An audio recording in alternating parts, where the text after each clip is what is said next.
Your Royal Highness, we bring you greetings from theatre practitioners across the country. Please convey to His Royal Majesty the Ooni Of Ife our greetings. Now we cannot come to his domain without paying homage. We are here today to celebrate one of our founding fathers, when I say founding fathers of Nanta, and of the industry in Nigeria. Like has been said by the song, he's one of the few theatre practitioners that transcend all the languages and the professional associations. Interestingly, he's always part of the binding establishment of these associations, and he remains true the years as a member, as a participant, and as a contributor to the development of the associations and the industry. We are therefore here today to celebrate with you and to also let you know that the number that you have created 33 years ago is still standing. It's spread across the length and breadth. Gbogbo ọba àlàyé tí Ọlọ́run sọ pé kí àlàyé ń bí lélẹ́yìn lórúkọ Ọlọ́run bàbá tó ṣẹ̀dá gbogbo ìṣẹ̀dá ènìyàn níbi tá a jọjọ kó sí yẹn tẹ́lẹ̀ àti ẹjẹ́ àlàyé ọkọ̀ bá ìṣẹ̀dá rẹ̀ ní pé kí wọ́n náà kíra rẹ̀ pé ebi oríire ọjọ́ òní. Bàbá lórúkọ Ọlọ́run tó ṣẹ̀dá gbogbo ẹ̀dá ènìyàn lónìí gbogbo tó ń fi ẹ̀dá lè jẹ́ gbogbo ìlú ìgboyà lápapọ̀ akíyí fún oríire ọjọ́ ìlú ẹ̀ ń ṣe ọ̀pọ̀ ọdún láyé o ẹ̀ ń ṣe ọ̀pọ̀ ọdún láyé èyí ni ẹ̀bùn kékeré tí a mú wá fún yín lórúkọ ìlú ìgboyà ní ìdílé Ifẹ̀ ẹ ṣé o.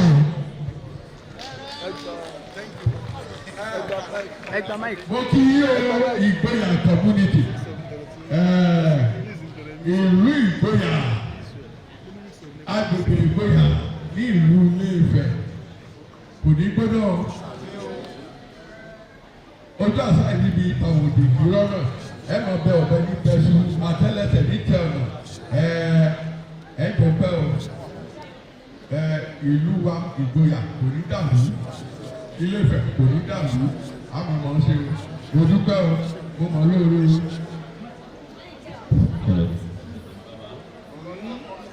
Ẹ fún ọ ní àtẹ́wọ́ dáadáa, ẹ fún ọ ní àtẹ́wọ́ dáadáa, ẹ fún ọ ní àtẹ́wọ́ dáadáa. On behalf of a park management system, on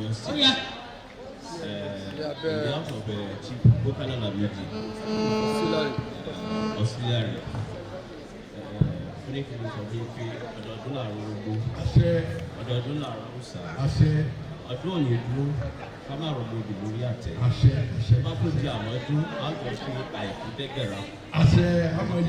Thank you so much. Listen. Thank you. Thank you. Oh yeah, àdúpẹ́ púpọ̀ lọ́wọ́ yín o. Àdúpẹ́ nísìnyí abẹ́wá dúpẹ́ lọ́wọ́ àwọn Ife yam sellers. Gbogbo nǹkan oko.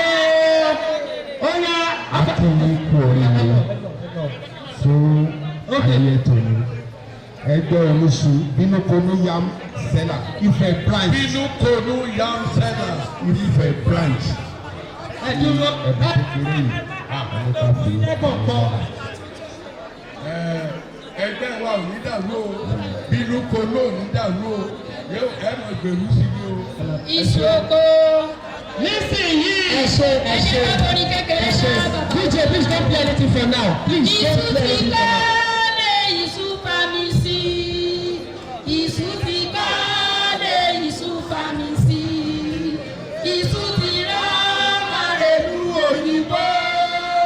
Ìṣù ti kọ́lé ìṣù fami sí. Ẹ ṣe. Thank you ma.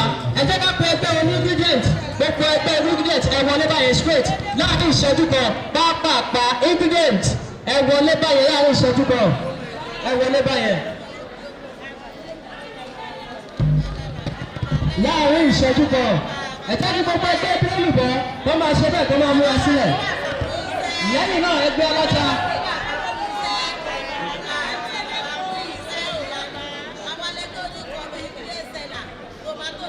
Ẹgbẹ́ gbogbo ìṣẹ́nu dáadáa wọ́n mi wá.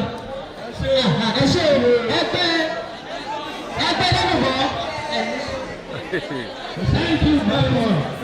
Ẹgbẹ́ máa wọ ya Ẹgbẹ́ lẹ́nubọ̀, ẹgbẹ́ lẹ́nìkan, àwọn ẹgbẹ́ eléko pupa ẹ máa gbéra sílẹ̀. Àwọn eléko pupa. Ẹgbẹ́ aláṣẹ ẹ ṣe o.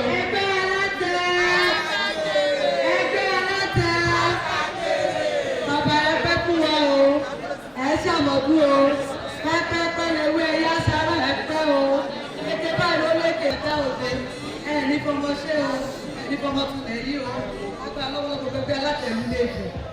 Ẹ ṣe lọ́pọ̀ ọ̀gá ilé gbọ̀ngbùn gbà, láìsí ètò kò sóúnjẹ.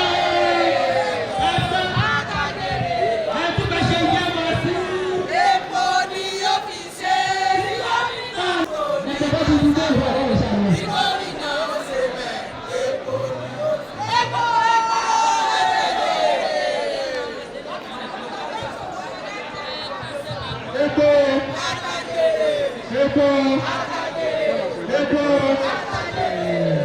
mo kí wa ọ̀nìrìsà olórí aládégbogbo káàkiri mo kí gbogbo àwọn olórí aládégbogbo tó wà kalẹ̀ wọ́n máa paṣẹ o mo kí olórí wa ìyàwó gbà láti ilẹ̀ bàtà tó gbogbo àwọn èèyàn jàǹkànjàǹkàn tó wà kalẹ̀ àbú àbọ̀ ti bàbá wa fún 55 years on stage. Congratulations, sir. Thank you, thank you, thank you. Ẹ ṣe yìí, ẹ ṣe yìí, ẹ ṣe lọ́pọ̀lọpọ̀. Ẹ̀yin ni wọ́n tó ti rí bẹ́ẹ̀. Ó ti rí bẹ́ẹ̀. Ó ti rí bẹ́ẹ̀. Ó ti rí bẹ́ẹ̀.